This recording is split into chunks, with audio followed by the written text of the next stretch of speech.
தக்காளி ஊறுகாய் செய்ய தேவையான பொருட்கள் பார்க்கலாம். இப்போ வந்து நான் தக்காளி ஒரு 1/2 கிலோ நல்லா பழமாக எடுத்து அதை நான் இப்படி கட் பண்ணி வச்சுருக்கேன். இதை நீங்கள் மிக்சிலையும் அரைச்சி பண்ணலாம். நான் வந்து இந்த மாதிரி இன்றைக்கி பண்ண போகிறேன். அதுக்கு வந்து நம்ம தேவையான பொருட்கள் பார்க்கலாம். இந்த கடுகு உளுந்து தாளிக்கிறதுக்கு வச்சுக்குவோம். இந்த 1/4 ஸ்பூன் வெந்தயமும் இந்த கடுகு 2 ஸ்பூனும் வந்து வறுத்து பொடி பண்ணி இதில் நம்ம போட போகிறோம். அதுக்கடுத்து 1 ஸ்பூன் மிளகாத்தூள், 1 ஸ்பூன் மிளகாத்தூள் பெரிய ஸ்பூனில் எடுத்துருக்கேன். காரத்துக்கு எவ்வளோ தேவையோ அதை போட்டுக்கோங்க. அடுத்து 1/4 ஸ்பூன் மஞ்சத்தூள், அடுத்து எண்ணெய், பெருங்காயம், உப்பு, தேவையான அளவு உப்பு. நம்ம எப்படி செய்யலான்னு பார்க்கலாம் வாங்க. பேன் சூடாயிடுச்சு. நம்ம வந்து இப்போது இந்த கடுகு 2 ஸ்பூன் போட்டோம் இல்லையா, அதை வறுத்து எடுத்துக்கலாம்.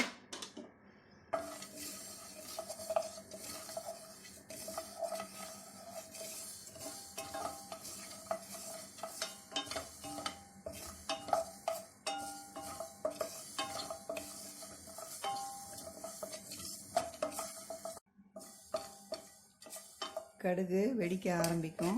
அப்படியே பொரிஞ்ச உடனே இதை எடுத்து இது கூடவே நம்ம இந்த 1/4 ஸ்பூன் வெந்தயத்தையும் போட்டுக்கலாம். வெந்தயம் ரொம்ப நேரம் சூடு பண்ண வேணால் கசப்பு வரும். அதனால் இதை அப்படியே லைட்டாக வறுத்துக்கோங்க.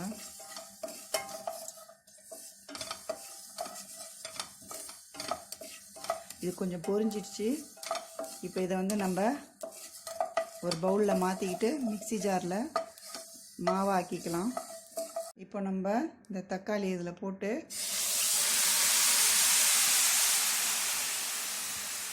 வேக வச்சுக்கலாம். தண்ணியெல்லாம் ஊற்ற தேவையில்லை, அதுவே அதில் இருக்க தண்ணியே வரும். அதிலே கொஞ்சம் அப்படியே மேஷ் ஆகிக்கும். இதை அப்படியே நம்ம ஒரு 10 நிமிஷம் மூடி வச்சுருவோம், வேகட்டும். வாங்க ஓப்பன் பண்ணி பார்க்கலாம். பாருங்கள், தண்ணியெல்லாம் வற்றிடுச்சு. இப்போ இந்த ஸ்டேஜில் நம்ம இந்த மிளகாத்தூளை சேர்த்துக்குவோம்.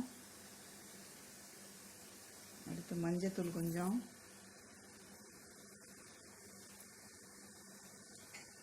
அடுத்து தேவையான அளவு உப்பு.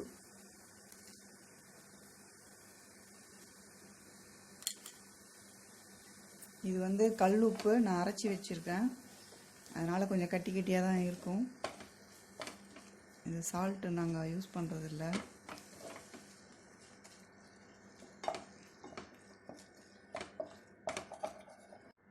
இந்த ஸ்டேஜில் கொஞ்சம் ஆயில் ஊற்றிக்கோங்க. கொஞ்சமாக, ஊறுகாய்னாலே உப்பு ஆயில் தான், அதனால் இது கொஞ்சம் அதனோடய வேகும்.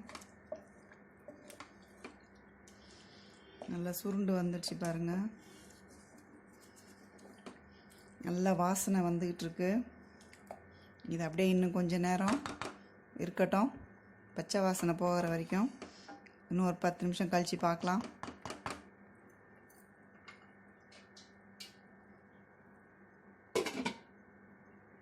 வாங்க ஓப்பன் பண்ணி பார்க்கலாம். நல்லா சூப்பராக வெந்துடுச்சு. நல்லா தனியாக எண்ணெயெல்லாம் பிரிஞ்சு வந்துடுச்சு, பச்சை வாசனையெல்லாம் போயிடுச்சு.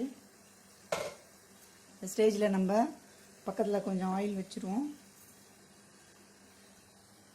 இப்போ இதில் வந்து நம்ம கடுகு உளுந்து தாளிச்சிக்கலாம். அதிலே கொஞ்சம் பெருங்காயமும் போட்டுக்கலாம். ஸ்டவ் ஆஃப் பண்ணிவிடுங்க. வந்து பெருங்காயம் போட்டுக்கோங்க. இந்த கருவேப்பிலையும் போட்டுக்கோங்க.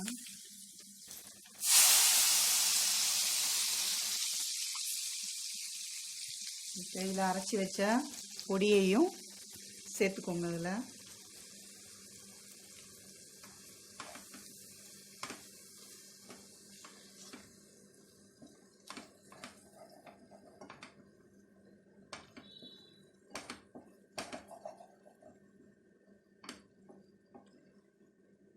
இது எண்ணெய் கொஞ்சம் ஊற்றி வச்சுக்கிட்டிங்கன்னா உங்களுக்கு ஒரு 10 டேஸ்க்கு இது அப்படியே கெடாமல் இருக்கும். இன்னும் ஒரு 5 நிமிஷம் இருக்கட்டும் ஸ்டவ்லேயே. கொஞ்சம் ஆயில் விட்டுக்கோங்க.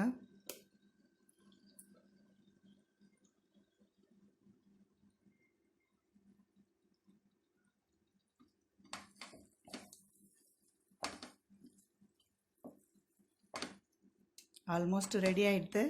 இன்னும் ஒரு 2 நிமிஷம் வெயிட் பண்ணலாம்.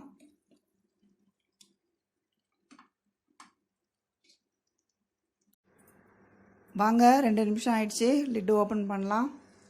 பாருங்க, சூப்பராக ரெடி ஆயிடுச்சு. எண்ணெயெல்லாம் நல்லா பிரிஞ்சு வந்துடுச்சு. நல்லா பெருங்காய வாசனை எல்லாம் நல்லா வந்துக்கிட்டு இருக்கு. ஆல்மோஸ்ட் ரெடி ஆயிடுச்சு. இதை அப்படியே நம்ம கூல் பண்ணி ஒரு கண்டெய்னரில் போட்டு வச்சிட்டிங்கன்னா ஒரு 10 டேஸ்க்கு கெடாமல் இருக்கும். இதை வந்து சாதம், இட்லி, தோசை, சப்பாத்தி எல்லாத்துக்குமே இதை சைட் டிஷ்ஷாக வச்சுக்கலாம். சூப்பரான சுவையான தக்காளி ஊறுகாய் ரெடி.